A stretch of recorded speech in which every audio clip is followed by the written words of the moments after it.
Hey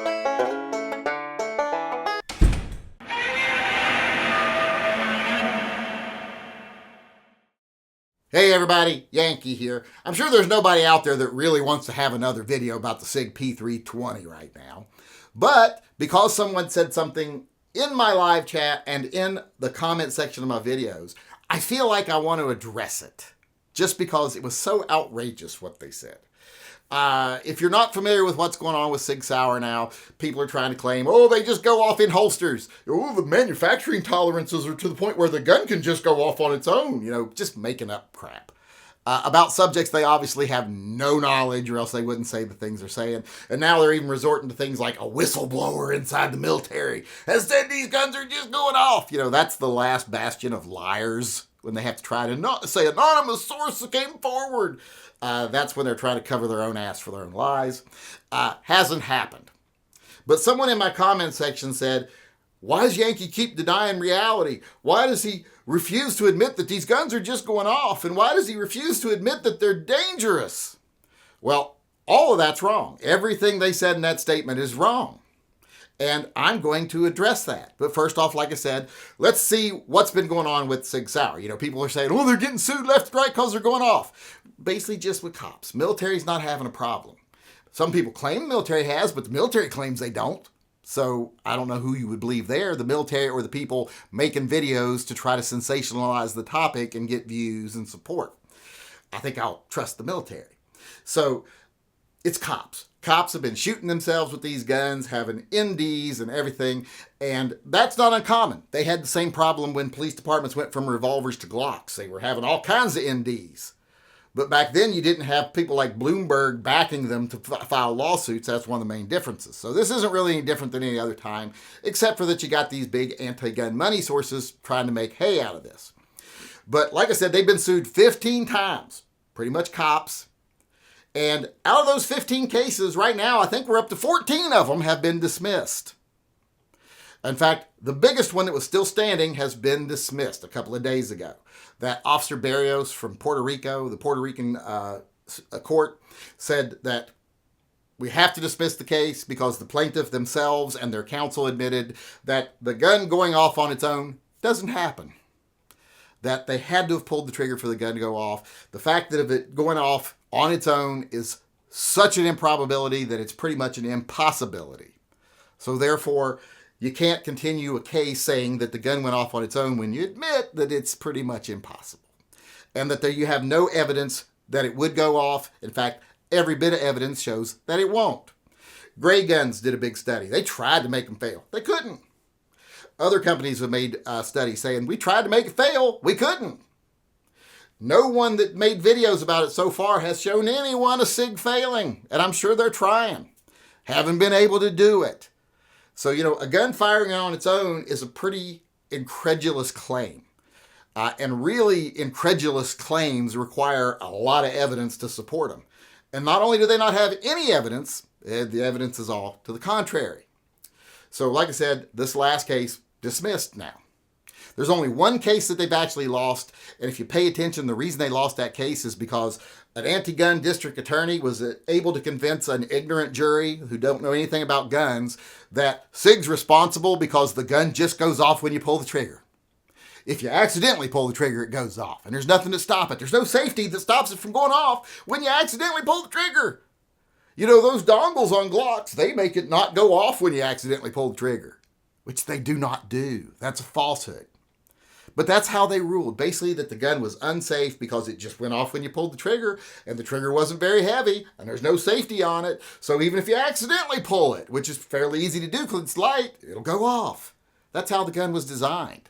The gun was designed to have a light, fast trigger so cops could fire them easily and actually hit their target. They need every advantage they can get. They can't shoot usually. And the only reason I think SIG might be a little bit responsible for that is they assumed cops weren't morons. And they weren't, you know, the kind of people that can't take responsibility for their own mistakes, which we all know that's wrong on SIG's part. So that's the only thing I can see SIG's responsible for, is not thinking cops are morons and believing that they wouldn't shoot themselves, and if they did, they'd own up to their mistakes. But like I said, All the cases have been pretty much dismissed now. The one case that they lost, they'll probably win on appeal. They're pretty confident they'll win on appeal. And looking at the case, I'm like, how could you not? When a jury makes that decision that they're liable because the gun is just too easy to shoot. It's like there used to be a case of a guy who one time, and this is years and years and years ago, and he sued GM because he bought a brand new Corvette. And he went out on the street, and as soon as he drove out of the lot that he bought it from, the dealership, he stomped on the gas, he spun out of control, he totaled his car, ran into another car, hurt someone even.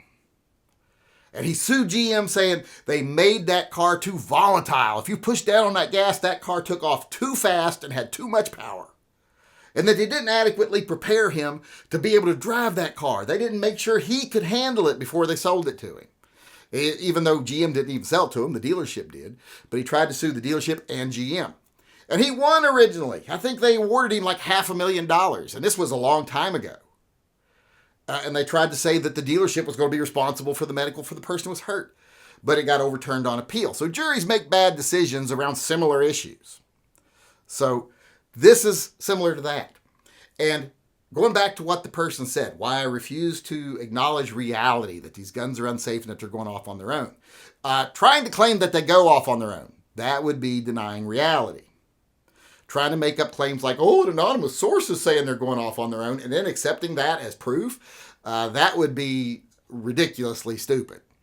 So I'm not denying any reality. The reality is they have never gone off on their own. There's no video of one going off on their own without being acted upon by an outside source, without the trigger being actuated. Doesn't exist. If you think it does, I suggest you watch those videos again and read the comment sections, because you'll see you don't know what you're seeing, because it hasn't happened. People have been spending lots of money trying to make it happen. Sig Sauer has offered to do independent studies with an outside source. And the people suing don't want to do that because that'll prove the guns don't go off on their own. And even like I said, this most recent case, after the testing, they had to admit that no, the guns can't go off on their own. So I'm not denying reality. You're creating a reality if you think they're going off on their own. And the final part of what you said when I said everything that you said is wrong is, for one, I don't fervently defend Sig Sauer. If Sig does something stupid, I'll go right after Sig Sauer. I got no loyalty to any gun company. Now, I won't go after a gun company just because they don't pay me or because it gets me views or something like that, because why would I want to do damage to the Second Amendment community just to prosper myself? Won't do that. But if they put out a really unsafe product or anything like that, which has happened before with guns, or a bad product, believe me, I'll be the first one to say so. So I'm not fervently defending anyone. I'm just acknowledging the fact that what people are saying doesn't happen. And as far as not admitting that these guns are dangerous, I've admitted that a lot of times. Striker-fired guns are dangerous.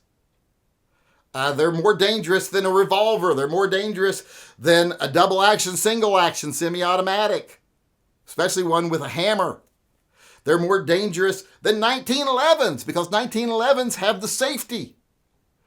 You know, these guns with these light triggers, like Glock and Sig Sauer. Now, Glock's not as light as Sig, and some, like I said, they'll say, oh, well, the Glock's got to recock a little bit. Doesn't matter. The trigger weight's the trigger weight.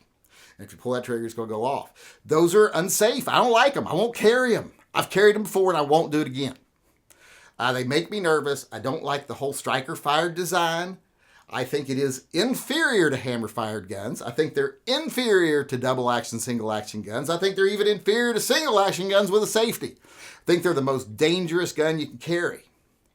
But if you decide to carry it, fine. I'm not sitting out here telling people, don't carry SIGs, don't carry Glocks, because you're an adult. And if you decide to carry it and you make a mistake with that gun, well, you accepted that chance when you decided to carry that gun. It's like people who carry appendix. It's stupid, and it's a risk you should never take.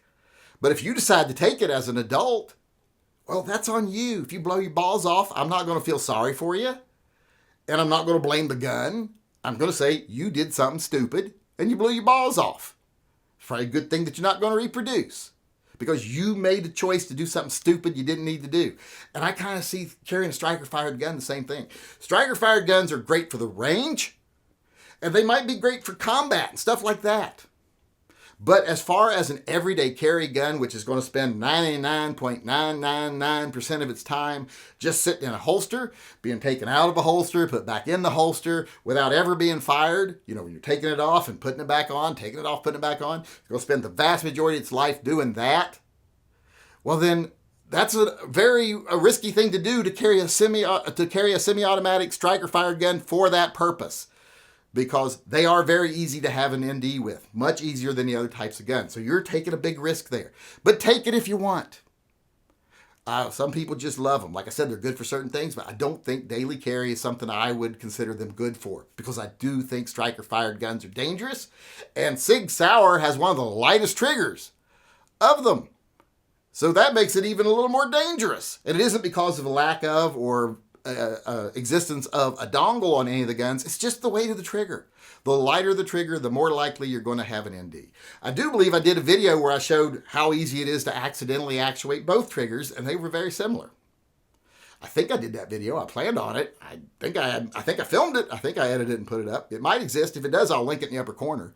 But it's just a risk you take. When you carry a striker-fired gun that doesn't have a manual safety, you're taking a risk.